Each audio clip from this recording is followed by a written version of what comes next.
पूज्य भैया जी, देवताओं का हमारे जीवन में क्या महत्व है? पुत्री, जब मानव पंच तत्व के साथ एक पुतला बनकर आता है जी।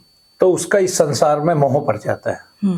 उस मोह के वशीभूत होकर वो संसार के सभी पदार्थों की कामना करता है।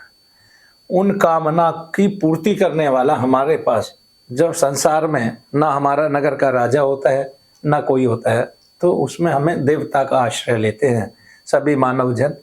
और जो पीड़ित लोग हैं वो भी देवता का आश्रय लेते हैं। जैसे अभी उन्माद से पीड़ित लोग हैं वो देवता का आश्रय लेते हैं। अभी हमने यज्ञ किया तो 99% लोगों को एकदम से राहत मिली दर्द में, तो वो देवता का जो है ना सहारा लेते हैं। तो इस प्रकार से देवता जो है वो हमें केवल देने वाला है, और तो हम उसका सहायता नहीं लेंगे तो कैसे।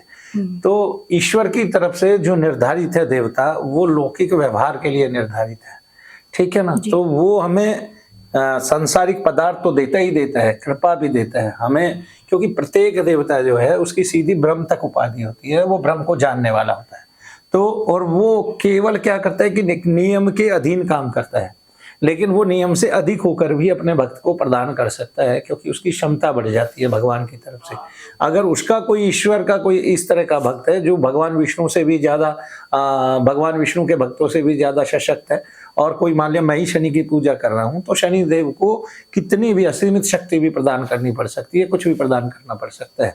तो देवताओं का जो निर्धारण है वो इस सृष्टि का संचालन करने के लिए किया जाता है, और वो बखूबी अपना कार्य करते हैं। तो हम सब लोग जो मानव हैं उनको जीवन जीने के लिए देवताओं की आवश्यकता है, राक्षसों की भी आवश्यकता है, कृत्याओं की भी आवश्यकता है। क्यों? क्योंकि अविचार का सहारा कुछ ऐसे पीड़ित लोग भी लेते हैं जो वाकई में अपने शत्रु से पीड़ित होते हैं, और शत्रु उनको दल देना चाहता है। तो सभी लोग ऐसे नहीं है कि जो हमारे पास आए हैं उनमें आने वाले सभी लोग ऐसे हों कि उन्होंने कभी किसी का बुरा ना किया हो या किसी पर अभिचार नहीं किया हो। तो किसी ने अभिचार किया होगा तब उस पर भी अभिचार हो जाता है। तो कुछ लोग तो बचाव में करते हैं और कुछ लोग किस लिए करते हैं, कुछ लोग शत्रु का नाश करने के लिए करते हैं। तो पुत्री, इस तरह से दोनों तरफ से कार्य होता है, तब हमें देवताओं की संज्ञा। और देवता जो है वो मनोनीत होता है ईश्वर की तरफ से। कोई देवता का हाथ पकड़ के ऊपर जाना चाहे, देवता को गुरु मान के ऊपर जाना चाहे, तो वो जा सकता है। जय शनिदेव।